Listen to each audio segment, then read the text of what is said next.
continue with what we were discussing in the last class. That's to say, essentially the computational methodology in order to have a fast computation to obtain the alphas to determine the speech coding parameters. So in that we are going to specifically discuss about the two fast approaches. One is what is due to Cholesky, and this is about the square root method in order to determine the the coefficients in a fast way. And then after Cholesky's decomposition, we are going to talk about a recursive approach by Darwin. So, and Darwin's recursive approach, and this second one, that is Darwin's recursive approach, is going to tell us about the solution of Toeplitz matrix. So essentially, since we have to do Toeplitz matrix inversion, so that is being done in a very efficient and iterative way. So at first we start with Cholesky's decomposition, which we had already introduced. The very basic concept of it was introduced.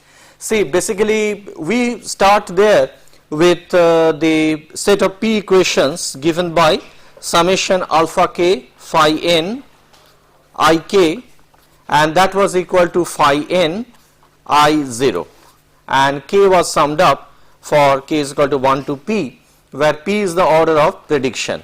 So we essentially have p such equations from which we have to solve.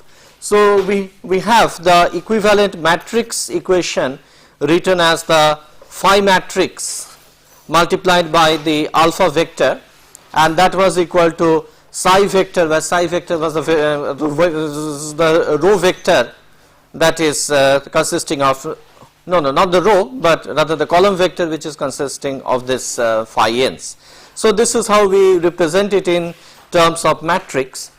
And as per Cholesky's decomposition, what we are going to do is that this matrix phi we are going to express as a product V D V transpose, where V is the lower triangular matrix whose diagonal elements are all ones, and D is a diagonal matrix, okay, having all 0 elements outside the diagonals. So now this definition of phi, if we put forward, okay, so in this case V is lower triangular with all diagonal elements 1.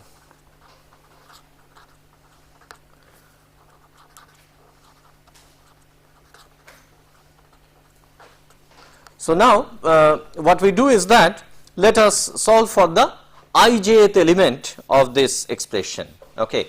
So from this matrix expression we obtain the ijth term, and the ijth term can be expressed like this, that we can write phi n ij. This can be expressed from this matrix equation as k is equal to 1 to j, and then we can write v I k dk v j k, and in this case the index, the summation index j, that goes from 1 to I minus 1, okay, where I is which one? I is the first index that we are putting for the correlation term, okay. So the summation k is from 1 to j, right, and this expression, actually what we can do is that this summation k is equal to 1 to j, we can just write it as a sum of two terms. One is that this summation expression only, what we can write as k is equal to 1 to, let's say if we write up to j minus 1, leaving the jth term, right, jth term in the summation process. Then we can write k is equal to 1 to j minus 1 v I k dk v j k as usual, plus we are going to have the jth term. And what is the jth term?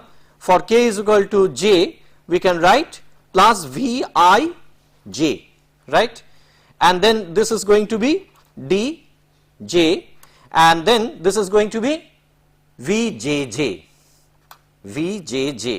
and what is Vjj? Vjj is nothing but the diagonal element of the V matrix, which by our choice of the matrix decomposition we have made Vjj as equal to 1.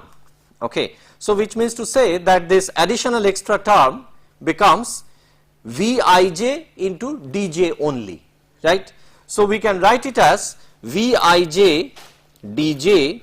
This can be expressed as phi of n I comma j minus summation k is equal to 1 to j minus 1 Vik dk Vjk, okay, for j lying between 1 to I minus 1, as usual what we had done, okay. And then for the diagonal elements, okay, we can write down from this expression itself that when we put this as the phi n I, so for the diagonal elements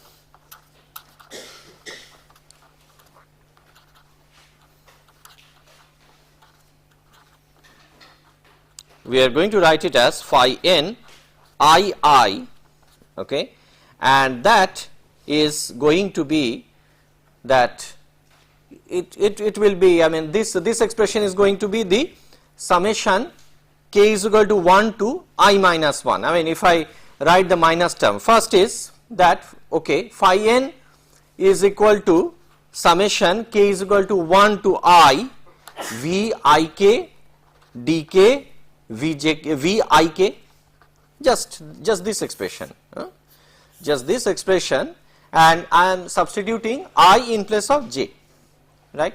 So having that, Vik remains same, dk remains same, Vjk becomes Vik, and the index of summation becomes k is equal to 1 to I. Or equivalently from this expression, what we can write, if we take this one, right, if we take this one, then it becomes Vii into Di, Vii is 1. So then we can write as Di, the left hand side becomes Di, and Di becomes equal to phi n I minus this becomes k is equal to 1 to I minus 1. So just see, we can write first that Di becomes equal to phi n I minus summation k is equal to 1 to, what is the summation limit? I minus 1, and then what it becomes, just j gets replaced by I, so it becomes Vik square, right. So it becomes Vik square into dk, okay.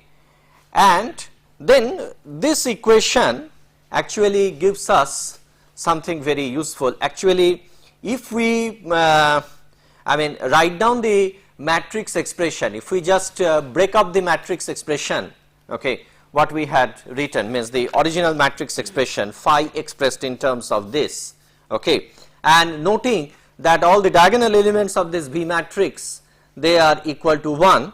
If we multiply, in that case we will be observing that the phi 1 1 term, okay, that becomes equal to D1, okay.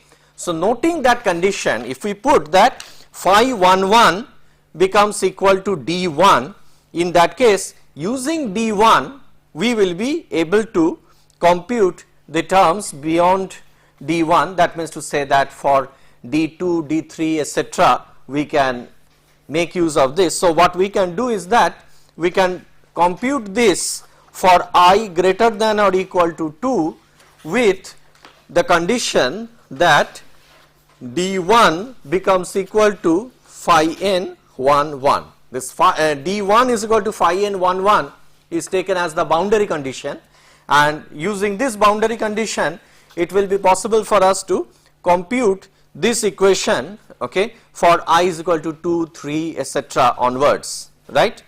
So see, I mean, when we put d is equal to 2, what happens? Just see, then d2 becomes equal to phi n 2 2. Now phi n 2 2 is something that we can compute, because we are going to compute the correlation values anyway. So phi n 2 2 will be determined from our speech samples, and this minus k is equal to 1 2, whenever we are putting I is equal to 2, in that case it is only one term that results. So with k is equal to 1, so using that we have only d1 term only will be required, and d1 is already known to us. D1 is nothing but phi n 1 1, right.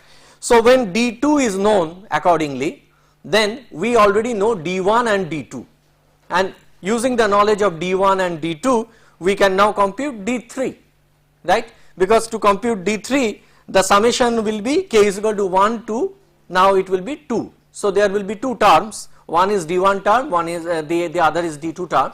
We know both d1 and d2 terms, so we will be able to compute d3.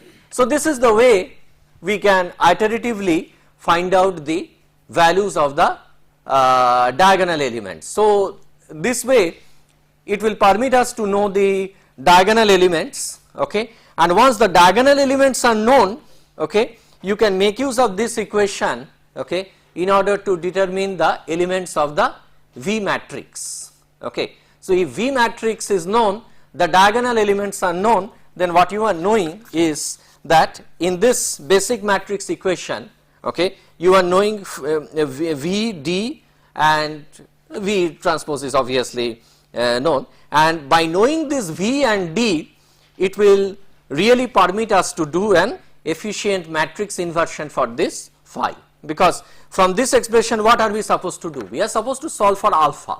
So which means to say that alpha will be nothing but phi inverse into psi, right. So to compute phi inverse will be expressed in terms of this V D V transpose, okay, and once the elements of this V matrix, D matrix, these are known, okay, this matrix inversion can be efficiently solved, right. So I just want to give you an exercise, okay, which you can try out, and that is to say that you consider an example with p is equal to 4. So consider, so this is an exercise for you. So consider an example with p is equal to 4. So fourth order predictor we mean. So fourth order predictor means what is the size of our matrix? Matrix is going to be of 4 by 4 size, okay. So with p is equal to 4, and instead of writing the matrix elements as phi n ij, so matrix elements phi ij, you just write it in a simpler way, and matrix elements phi n ij, simply write it as, just drop this n because this n is implied, write it as phi ij, okay, and then you can express the elements of V matrix and D matrix in terms of phi ij's.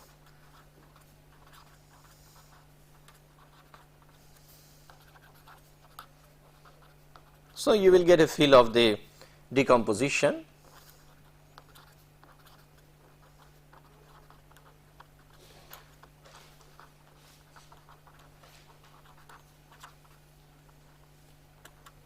Right. So I mean we know that decomposition is not something which will be very difficult for us, okay. Now let us go back to our original equation, okay. Phi alpha is equal to psi. We are talking of this original equation, and in this original equation now in place of phi we are going to substitute this V D V transpose. So if we do that, then what are we going to get? We are going to get V D V transpose alpha, and that is equal to psi, right. So we can write it is write this expression as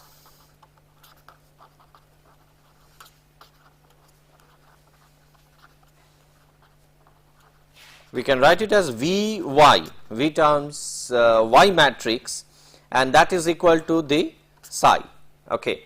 In this case, what we are doing is that we are writing this d V transpose alpha, this we are writing as the Y matrix. So, which means to say that we can write V transpose alpha is going to be nothing but D inverse into Y, right.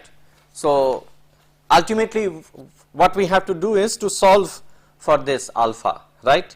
So, let us see that whether this writing this expression as V transpose alpha is equal to D inverse Y, okay, really helps us in getting any efficient solution or not. Okay. So, now let us just have a look at this equation. So, better that we number the equations. Okay. Let us say that we call this first basic equation we number as equation 1. Okay.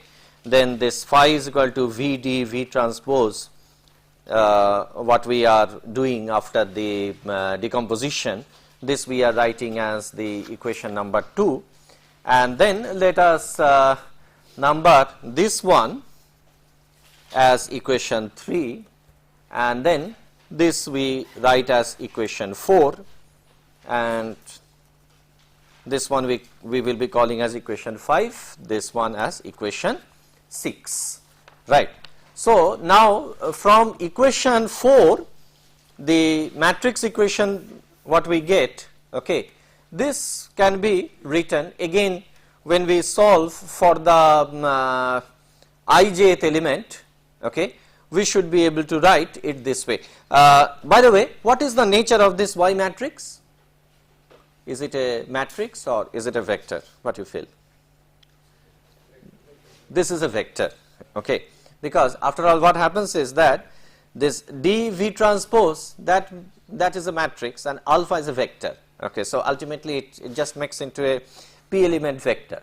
So, essentially what we want to do is to write down the y ith element, and the y ith element, this can be written from the equation 4 as. So, from equation 4,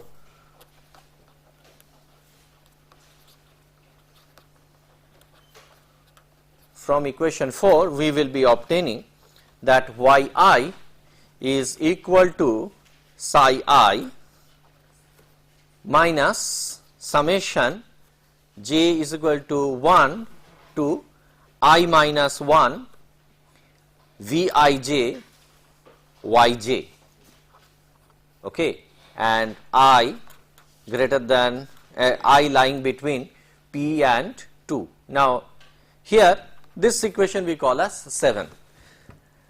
Now, you know that how we have obtained it. We must have obtained it in a very similar way. We have obtained in a very similar way.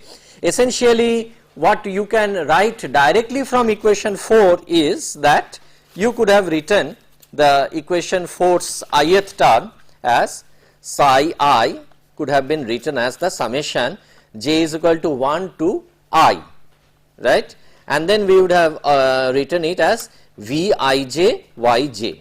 This would have been the summation from j is equal to 1 to I, and like in the previous way we are just going to split this summation into two terms. One is j is equal to 1 to I minus 1 Vij Yj plus then the II term. So, which will be Vii Yi, and this Vii Yi is nothing but Yi. So, that is what we are writing in equation 7, but just see writing like this really helps us. How? Because now Yi we are writing in terms of Yj, right, and if we do a recursion from I varying from 2 to p, okay, in this case what we are essentially doing is that, yes, I mean let us say that when we put I is equal to 2, in that case just j is equal to 1, only one term will be there in this summation. So, it will be V11. again you have an initial condition. Okay. So, leave aside this because this is how we are going to deduce it. So, from this we can write with an initial condition. This follows from the matrix expression itself. So, with what is the initial condition? The initial condition is that y1 is equal to psi 1, right. So, if y1 is known to you, in that case you just substitute y1 over here. So, j is equal to 1. So, when we have I is equal to 2, in that case y2, this can be determined in terms of y1 because we need psi 2. Psi 2 is determined because we are always measuring the correlation values. So, psi 2 is determined minus summation j is equal to 1, and this is going to be this vi1 term, okay, or rather to say we will be obtaining v21 when I is equal to 2, we will be obtaining v21 into y1, okay, and y1 in this expression will be known to you because of this initial condition. So, you get y2. So, writing like this essentially permits again another recursive relation to determine yi. So, this way we will be knowing the composition of this y matrix elements. Okay. So, having solved for y, equation 6 can be written as, so equation 6 is this much, okay. I mean this is our equation 6. So, y matrix elements are known, and in fact we can directly write down this as a recursion for alpha. So, what we obtain, so having solved for y,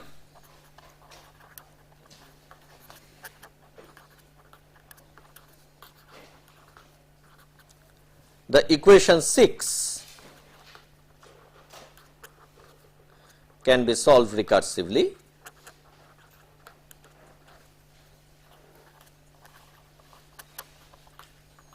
and okay, I mean I'll just go over to the next page to write down the recursive expression. So, solve recursively for what? For alpha, right. So, we are going to write the recursive relation as alpha I, and that is going to be yi upon di minus summation, it will be written as j is equal to I plus 1 to p v j alpha j, okay, and in this case I has to vary from 1 to p minus 1, okay, and the initial condition that we have to put here is, the initial condition will be alpha p equal to yp upon dp. Now, you see one beauty. Our initial condition so far used to be in terms of the first element, right, but in this case the initial condition is with respect to pth, that is to say the last element. So, just see, if we are putting alpha is if we are knowing alpha p only first, okay, then what we can do is that we can determine, I mean by putting the value of I to be equal to p minus 1, right, we can solve for alpha p minus 1, and to solve for alpha p minus 1, okay, when you put I is equal to p minus 1, what results in the summation process? There is only one term with j is equal to p. So, it will be Vp into alpha p, and alpha p is known to you from the initial condition, right. So, having known alpha p, you will be able to solve for alpha p minus 1, okay, and having known alpha p and alpha p minus 1, you should be able to solve alpha p minus 2. So, in this case also it is a recursion, but only difference is that this is going to be a backward recursion, right. So, in this case, yes please, any questions? Vj, just a minute. Correct. This will be Vji. Yes, right. Thank you for pointing it out. Right. So now in this case, the index I proceeds backward from I is equal to p minus 1 to I is equal to 1.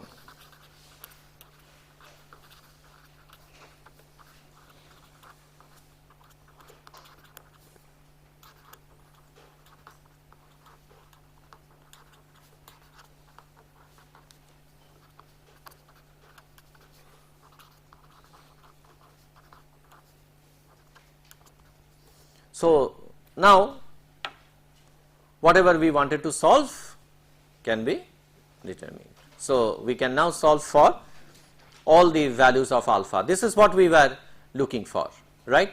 So this is the first approach, that's to say the covariance approach.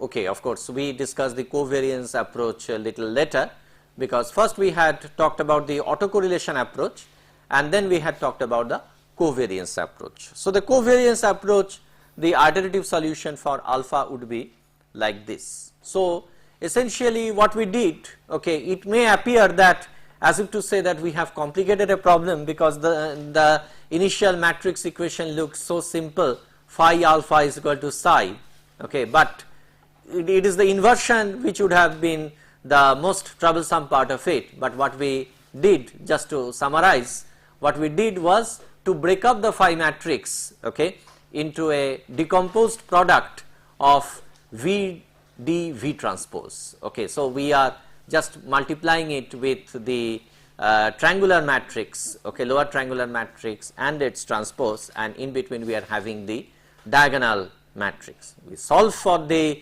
elements of the V matrix and the D matrix, okay, and having obtained that, we are then ultimately through a recursion process we are going to determine the value of the alphas. So it can be numerically determined. So only thing is that there will be involvement of some multiplications in the process. So as a result of that, some computation will be involved, and assuming that P is generally not too high, okay, so that's why the order of the matrix will not be excessively large. We talk about P in general, okay, but what can be a typical practical value of P? P is equal to 3, P is equal to 4, like that, because we have seen, I mean, that it is experimentally also determined that beyond a predictor order higher than 4, it virtually contributes to nothing extra, okay, because the past samples are not really, I mean, those many past samples are really not needed. I mean, up to the first 3 or 4 past samples, that is good enough for the prediction process, right. So this is one very effective approach, and now we are going to talk about Darwin's recursive solution corresponding to the autocorrelation method, right. So we are going to talk about Darwin's recursion.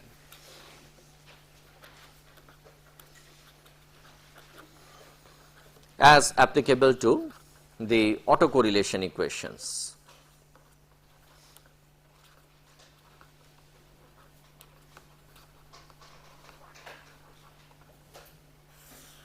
And in Darwin's approach, what we do is that we first begin with the basic equation. Now the basic equation is also a set of P equations as before, we know that. So what we know is that summation k is equal to 1 to P alpha k Rn mod of I minus k, okay, and that was equal to Rn I, and this is I varying from 1 to P, right. So we did not name the equations, so let's continue to number those equations. So yes, this one we called as 7, and then this one is only a derivation to obtain this, so that is not a problem. and initial condition we put as equation number 8, okay, for the earlier one, and then this alpha's recursion we call as the equation number 9, right. So this we call as equation number 9, and the initial condition of alpha we call as equation 10. So with this particular autocorrelation equation what we are writing becomes number 11, right. Now what we are going to do in the case of Darwin's recursive procedure is that we are not going into the actual derivation of the iteration, because after all there is a matrix inversion which will be needed, that you can very clearly understand, because basically what we are having on the left hand side is a matrix of this Rn elements, and because of this Rn mod of I minus k, it results in the Toeplitz matrix what we had already discussed in the last class, right. So essentially it is the inversion of the Toeplitz matrix, and if we follow the inversion steps, then there is a very beautiful iterative methodology that results, and what we can essentially write down is that the steps of iteration will be written in terms of the error terms, right, the prediction error, because after all what we are doing is that we are predicting the function, okay, using the past sample. So there is going to be a prediction error, and if we just take some initial prediction error, the initial prediction error is going to be that of R0, and then one can iteratively solve, okay, and get the solutions for the alphas ultimately, because ultimately we will be interested in solving for alphas in an efficient iterative way, okay. So what we do is that in these steps we will just make some simplified way of writing. We will be dropping this suffix n, right. So instead of writing it as Rni, we will be simply writing it as Ri, right. So what we do is that the recursive procedure we can write like this.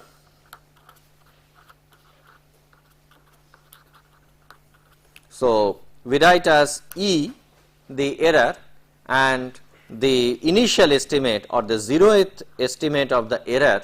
So we are going to write it as E, and on top we write a superscript keeping 0 within the parenthesis, okay. So 0 within the parenthesis means it is the initial condition.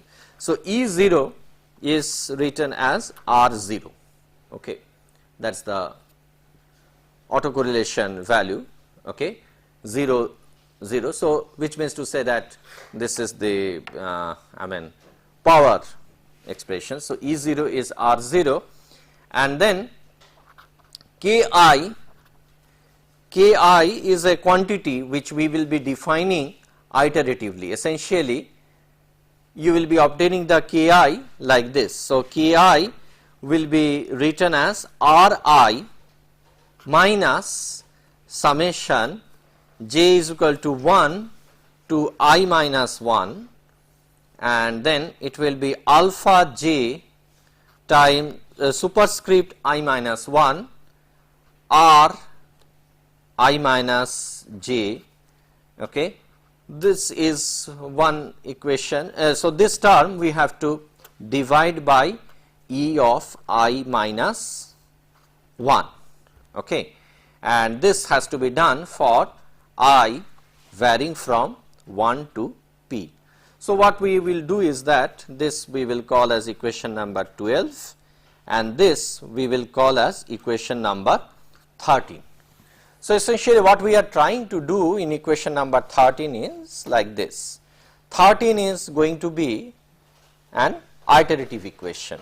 You can see, let us see that what results when I is equal to 1. If you put I is equal to 1, then you have E0 over here, then you have alpha j 0, you have got R0 over here as the first term, okay, because the expression is j is equal to 1, okay, and then you will be able to obtain alpha 1. So, you just need an initial estimate of alpha. With the initial estimate of alpha, you will be able to obtain the value of ki, right. So, this ki, that will be used in order to determine the next set of quantities. Okay. In fact, what results is that the alpha I estimate, that becomes equal to ki. So, we can write down as equation 14, we write down alpha I of I. Do not worry, I will illustrate that with a very simple example of p is equal to 2. So, that means to say with just a second order predictor, okay, we will be illustrating this approach. So, this will be alpha I, ith estimate, that will be equal to ki. Okay.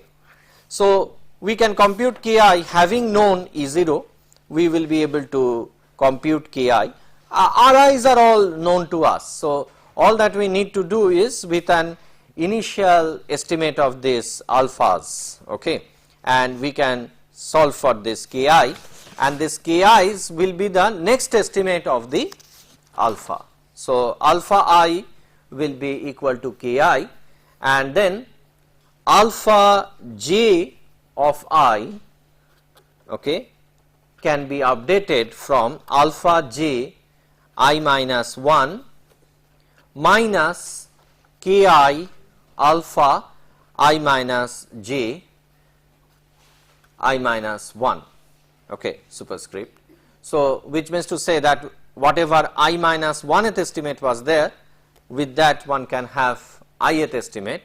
In this case, j varies from 1 to I minus 1.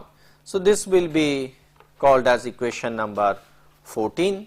This will be called as equation number 15, and then from here we can obtain EI as 1 minus ki square into E I minus 1, right. So, that becomes the next estimate of E, call it equation 16, and from the next estimate of E, it should be possible for us to go back again to the iteration. That is to say that if we now go over to equation 13, 14, equation 13 to 16, if we repeat, okay, for all the values of i's up to p, in that case we obtain that alpha j, the final estimate of this alpha will be alpha j for the corresponding to the pth iteration. So, all that we can say is that equations 13 to 16, these are solved recursively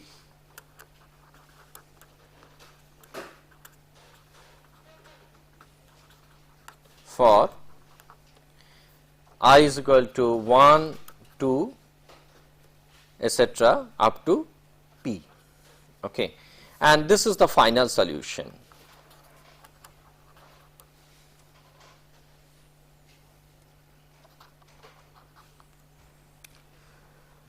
Okay. So, this we can just simply illustrate with a simple example of p is equal to 2, okay, a second order predictor.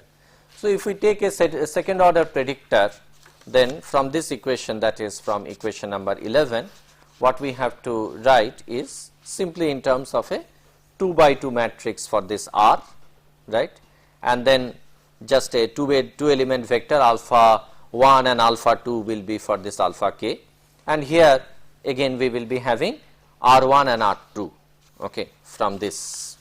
So, what we do is that for a predictor of order 2, so we just illustrate our algorithm with an example that p is equal to 2, and then our basic matrix equation can be written as R0, R0 and this is going to be R1 and this is R1. So this is a Toeplitz matrix definitely, because the diagonal elements are all same, these are symmetric, and also the next diagonal, which is consisting of only one element, is R1. So this is definitely a Toeplitz matrix, and then this is alpha 1 alpha 2, and then we have R1 R2, and the idea is to solve for this alpha 1 alpha 2.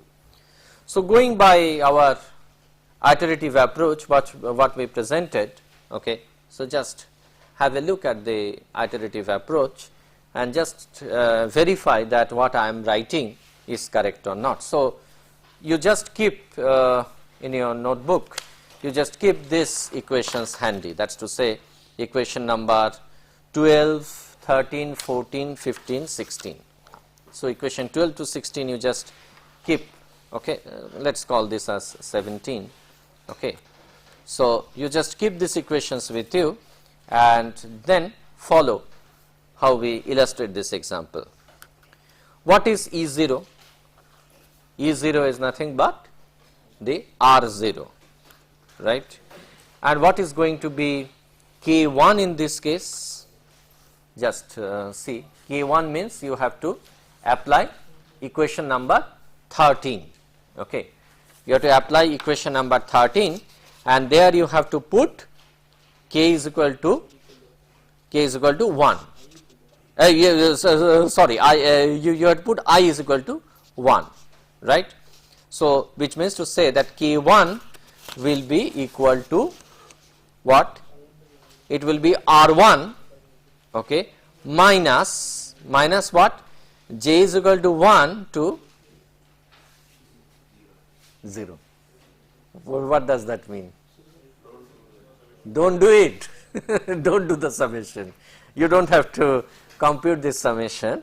So it will be simply an R1, right, and this divided by E of 0. So it will be R0 by R1 by E0, right, because this is for I is equal to 1. So it is R1 divided by R0. So R1 by R0, and having known that, now what is it that you are going to have? In fact, I mean, this is one beauty of the algorithm, maybe that I did not explicitly note and tell you this point while I was writing down the equation. You see, yes, of course, I was telling you that some initial estimate of alphas are needed. That is not needed, in fact. So what you are doing is that you are only determining this K1, okay, and while you are computing K1, you will never be requiring this summation, this second summation what we have, okay. This summation term will be 0, okay, for this. So you will always be getting your K1 expression in this manner, and with the K1 you can have an estimate of the alphas. So having known K1, what is going to be the application of equation? So what is equation 14 going to give us now? Tell me. K1 is known, so alpha 1 1, right. So alpha 1 1 is going to be equal to K1, right. So we now obtain an estimate of this. So this will be K1. K1 means the same, it is R1 upon R0, right. So now what about the alpha j's? Because j varies. I mean, look at equation 15. Equation 15 says that j varies from 1 to I minus 1. So in this case, what is our I? I is equal to 1. So that means to say that there is no particular solution for this 15. That is what we can is meaningful, okay. So we cannot obtain I is equal to a solution for j is equal to 2 in this case. So which means to say that we have to satisfy with the alpha 1 estimate only, right, because equation 15 we cannot apply simply. So in that case what we have to do is directly to go over to equation number 16 with I is equal to 1. So that means to say that we can now obtain E1, right, E1 in terms of E0, because if we put I is equal to 1, in that case it is E0. So E1 is equal to 1 minus K1 square into E0. So let us apply that. We know K1 is R1 by R0, and the other thing is that E0 also we know that it is R0. So just tell me that what is going to be E1. E1 is equal to R0 square minus R1 square by R0, correct, beautiful. R0 square minus R1 square upon R0, right. So this is our E1, and now what are we going to do in the next step? Put K is equal to 2, right. So now we have to solve for K2. So K2 is going to be, you can just verify after putting into the expression, because now with K is equal to 2, just have a look at 13, okay, at equation number 13. Now we are going to solve for K is equal to, for I is equal to 2. So K2 will be equal to R2 minus the summation will be J is equal to 1 to what is I? I is equal to 2. So J is equal to 1 only. So only one term will be remaining corresponding to J is equal to 1. And what is that? Alpha 1, alpha 1 1, and alpha 1 1 we know already. Alpha 1 1 we require. I is equal to 2, okay, and J is equal to 1. So alpha 1 1 R1. This upon, in this case with I is equal to 2, it is E1 we just now computed, right. So what we have to do in this case is that we will be obtaining from this K2 is equal to R2 R0 minus R square 1, this upon R square 0 minus R square 1. This is the expression for K2, right. And then having known K2, we will be in a position to have alpha 2 2. Alpha 2 2 will be nothing but K2. So then this will be the same, R2 R0 minus R square 1 divided by R square 0 minus R square 1. This will be alpha 2, right. And then we also obtain, now we will be in a position to apply that other equation which we could not apply in the last iteration, that is to say equation number 15. Now we can apply equation number 15 for J is equal to 1 to, for J is equal to 1 we will be able to apply. So which means to say that alpha 1 with I is equal to 2. So alpha 1's second estimate now we can obtain. So alpha 1's second estimate, that becomes equal to R1 R0 minus R1 R2 divided by R0 square minus R1 square, okay. And then what we have obtained? We have obtained alpha 2 second iteration, alpha 1 second iteration. Anything more we require? Do we have to go through another iteration?